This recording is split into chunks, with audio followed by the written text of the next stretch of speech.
वकील बहू। जनक पेशे से एक बहुत अच्छी वकील थी, लेकिन कहते हैं ना, बहू कितनी भी बड़ी तोप क्यों ना हो, सास के सामने तो भीगी बिल्ली ही होती है। अरे जनक, क्या बात है? आज रोटी नहीं मिली अभी तक।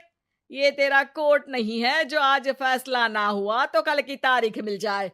रोटी तो रोज वक्त में चाहिए। हाँ। माँ जी, रोटी तो कब की बन गई। मैंने आपको कहा तो खाना खाने के लिए, आपने शायद सुना नहीं होगा। ओहो हो, जज नहीं हूं मैं तेरे कोर्ट की, सास हूं सास। कोई दलील फालतू की मत देना यहाँ। बहुत जानती हूं मैं इन वकीलों को। अपनी बात ऊपर रखने के लिए झूठ बोलने में जरा भी नहीं सोचते। तभी वहां जनक के ससुर आ जाते हैं। अरे भाग्यवान, क्यों बेचारे के काम को कोसती रहती है हमेशा। मैं भी तो था वहां जब ये आई थी तुझे रोटी खाने को बुलाने के लिए। सास को तो अब गुस्सा आ जाता है कि कैसे किसी ने बहू की साइड ले ली। अरे वाह जी वाह, वो तो मैं जानती थी कि कोई ना कोई गवाह तो ये पेश कर ही देगी। पर मैं तो अब सीधा खाना खाकर सोने जाऊंगी। मुझे आदत नहीं है किसी से बहसा बहसी करने की। पता नहीं कैसे ये वकील इतना दिमाग लगाकर खुद तो झूठ बोलते ही हैं, साथ में झूठे गवाह भी ले आते हैं। जनक को सास के ताने सुनने की अब आदत सी पड़ जाती है। एक दिन जनक वकील की ड्रेस पर काला कोट पहनकर कोर्ट के लिए निकल ही रही होती है कि अरे कहाँ चली काला कौवा बनकर? टोक दिया ना। अब कोर्ट तो वकील वाली ड्रेस पहनकर ही जाऊंगी ना। वाह भाई वाह, दामिनी तो मैंने भी देखी है। सन्नी पाजी ने ऐसा ही कोट पहना था और कहा था कि तारीख पर तारीख, तारीख पर तारीख। मतलब कि कोई बात करनी है तो बोलिए, वरना वक्त नहीं है मेरे पास खराब करने के लिए।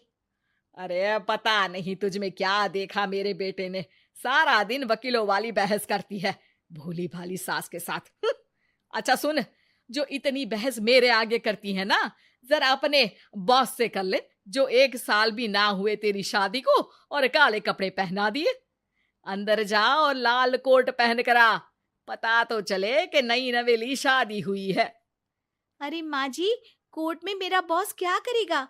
ये तो पूरे देश की ड्रेस है वकीलों के लिए। लेकिन सास तो ठहरी सास। अच्छा, तो कोई जरूरत नहीं है 2-4 साल कोर्ट जाने की। शादी थोड़ी पुरानी हो जाए तब इजाजत दे दूंगी मैं तुझे काले कपड़े पहनने की। अब क्या था, मन मारकर जनक को लाल रंग का कोट पहनकर कोर्ट जाना पड़ता है।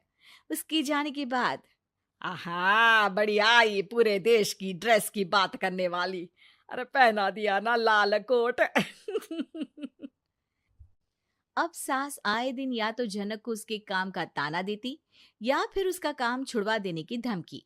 तंग आकर एक दिन जनक पति से कहती है, मैं सोच रही हूँ कि कोर्ट जाना बंद ही कर दूं।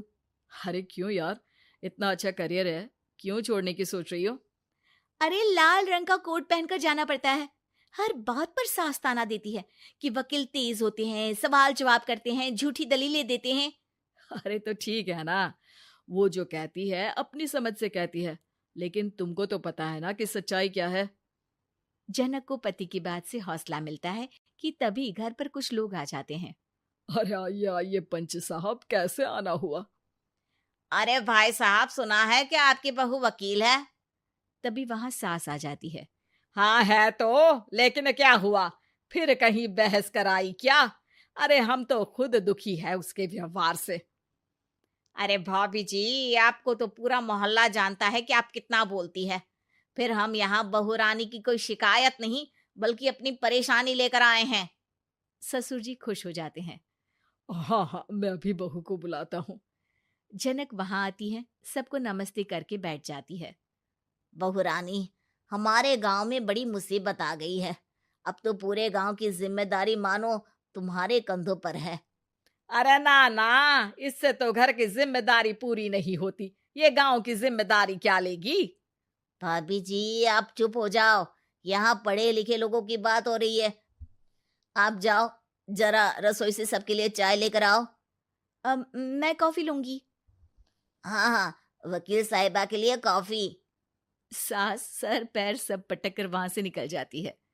बहू, गांव में पानी नहीं आ रहा है, पड़ोसी राज्य ने हमारा पानी रोक रखा है। इसका मामला तो बड़े कोर्ट में चलेगा पंच जी, लेकिन ऐसा क्यों? वो राज्य हम लोगों से पानी के पैसे मांग रहा है। अब आधे गांव में पानी की सप्लाई खत्म हो गई है बहुरानी। अच्छा पंच साहब, बात गांव की है तो मैं जरूर केस लड़ूंगी। यहाँ एक बार फिर सास की एंट्री हो जाती है। अरे वाह जी वाह, ये काम करवा लो, आप हमारी बहू से बहुत अच्छा करती है। मैं हूं सीधी सादी सास।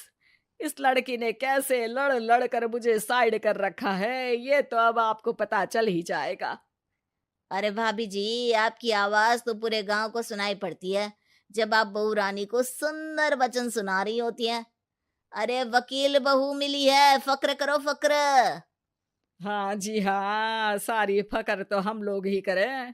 खैर, अब जो केस लड़ेगी और पानी गांव में आ जाता है तो पंच साहब लिख कर देना होगा कि हैंड पाइप में सबसे पहले मेरी बाल्टी और घड़ा भरेगा।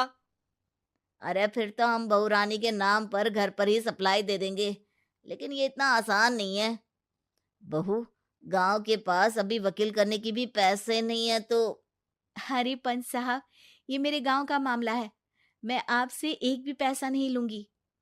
सास को बहू की बात पर गुस्सा आ जाता है, लेकिन सबके जाने के बाद झनक मन लगाकर गांव की परेशानियों को दूर करने में लग जाती है। और वो दिन भी आता है कि झनक केस जीत जाती है। अरे आज तो प्लम्बर आकर घर तक पाइप लगा गया है। खुश हो जाओ, मेरे कारण तुम लोगों को घर के अंदर ही पानी मिल जाएगा।